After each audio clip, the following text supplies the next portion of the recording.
Hi everyone, in this video we are going to be talking about the transformer. So it's an incredibly useful device that is used to step up and step down the voltage. So let's say we have a voltage of 120 volt, we want to increase the voltage to let's say 10,000 volt.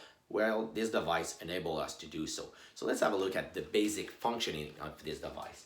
So the basic idea is we have two coils with a ferromagnetic core that link both coils. So this is a ferromagnetic core, and there's two winding coils around each side. On one side, we have an alternating current.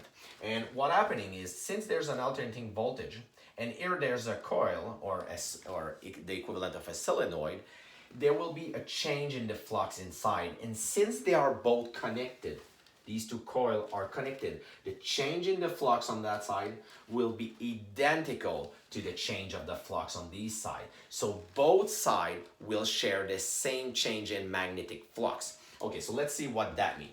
We've seen in the previous chapter that we can link the electromotive force, and we are simply going to say the voltage here. So the primary voltage, so let's say this is the power source, the voltage is coming from that side.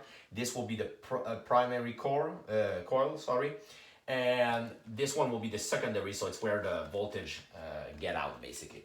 So to find the primary voltage, it's equal to the number of turns on the primary coil multiplied by the change in magnetic flux, and might as well add a little B over here, so magnetic flux. And same logic for the voltage on the secondary coil. So it's equal to the number of turns on the secondary coil multiplied by the change in flux. Now, because these two values are the same, we can basically take NP over here, flip it on that side, and we got VP divided by NP is equal to the flux. We do the exact same logic on that side. We take NS, flip it on that side. So the voltage on the secondary coil divided by the number of turns is equal to the flux. We can equate both of these. And we can isolate the voltage on the secondary coil based on the voltage on the first coil multiplied by the ratio of the number of turns of the secondary coil divided by the number of turns on the primary coil. So this is interesting to enable us to increase or lower down the voltage. In this course, we're going to be only talking about what we call an ideal transformer though. In this process, generally, there's always some power loss. No transformer is perfect, but in this course, we're going to consider that they are. What that means is the power coming in the transformer is the same as the power coming out of the transformer. All right, so at the beginning of the video, I was saying, I will explain why stepping up the voltage can be incredibly useful. And imagine that you have a wire with a certain resistance, and you want to know what is the power loss in these wires. Well,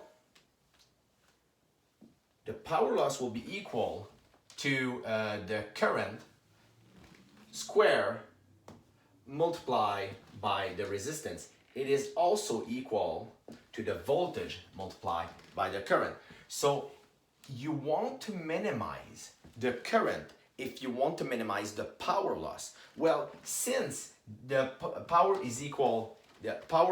is equal to the power out, you can choose to have a lower current but a much higher voltage, and that's exactly what all the power company does.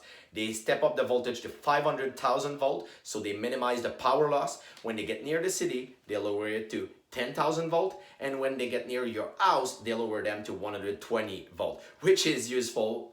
Any voltage higher than probably 400 volt, it could be very, very dangerous for your house.